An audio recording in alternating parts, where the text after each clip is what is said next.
Negotiation is a part of everyday life. We are constantly doing it even if we don't recognize it. And I don't know about you, but for me, it's a little bit intimidating. I never know what to say or what to do.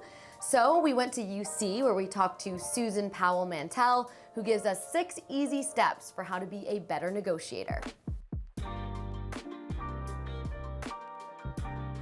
If we can get to logic, if we can get to taking ourselves away from I need this now, this is what I really, really, really want this, and to why do I want it, what is it about it that I want, you can make your negotiations better.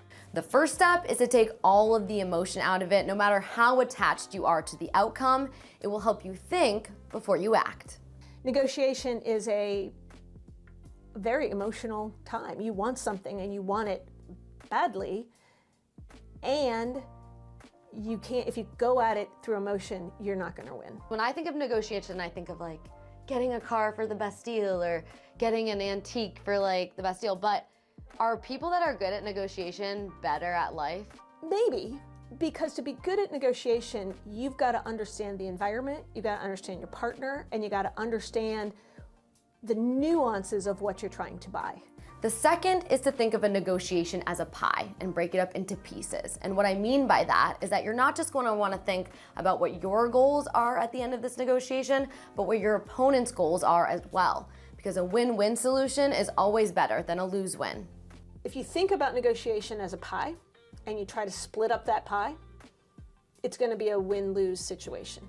Okay. But if you think about negotiation and you expand the pie, so you think about things that matter to you and things that might matter to your partner or your opponent, then you can expand the pie and everybody wins more than if you try to just divide up the pie.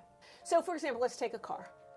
So you want a car, you're on a budget, so you want it for as low a price as you can get it. Yeah. And the car dealer obviously wants to sell it for the highest price that they can get because it's more profit. But to the car dealer, they've got an in-house service, and so it's not a lot of cost for you to bring it in and get your oil changed for the first 2 years. Mm-hmm. And so often the car dealer would be willing to throw that in, and to you, that's worth $50 every 3,000 miles. You've gained on your goal of getting value for your money, and they've gained because the only thing it costs them is the oil they're going to put in there and their person's time, which they're paying for anyway. And they've got your car in there every 3,000 miles. So if, for example, your brake pads start wearing, they can tell you about it and perhaps get that sale too. And think about what they can give you that you might want. Okay.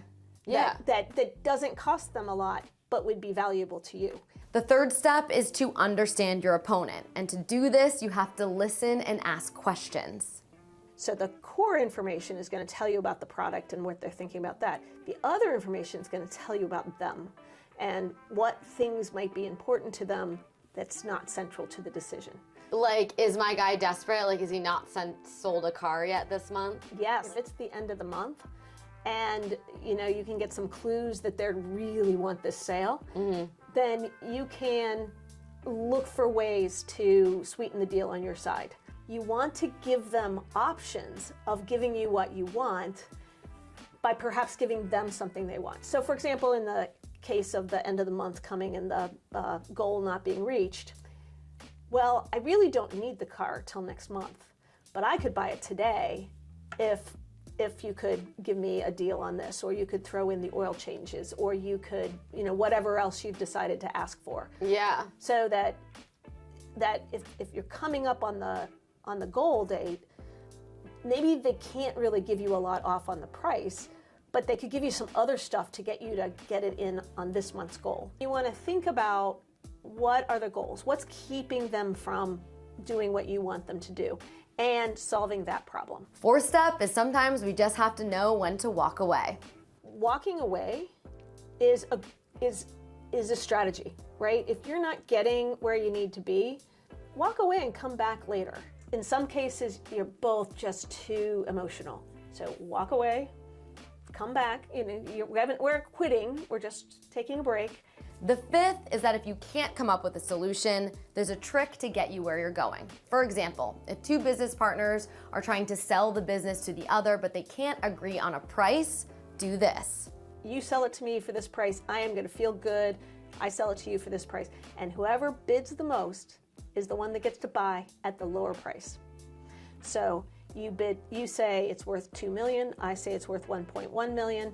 You get to buy it for me, 1.1 million. Everyone wants a win-win. Everyone walks away happy and from a situation where it was impassable. And the sixth is while you're negotiating, keep in mind the stereotypes that the other person might have about you. And there is a gender difference in negotiation as well. The stereotypical perception of women negotiators is that we're emotional. If I go into a job interview, let's just say, and I'm negotiating for a salary and I'm a female, and the person I'm negotiating with perceives me to be a female, whether they're a female or a male, it doesn't matter, but they perceive me to be a female, then they're going to use techniques that they believe will work on a female. And some of them, turns out, will work because it's ingrained in us when we're in first grade, second grade, third grade, you know, moving up. So if they say to you, well, if I offer you more, then I won't have money to hire this person over here, and we need this person over here. And we have sympathy, so we're like, oh, okay. Yeah, right? But if you take a step back and you say, great, I will consider that offer. Then you think about it, you take emotion out of it, and then you come back and offer another one. There's your 6 tips. If you thought this video was helpful, make sure to hit the like button and press subscribe.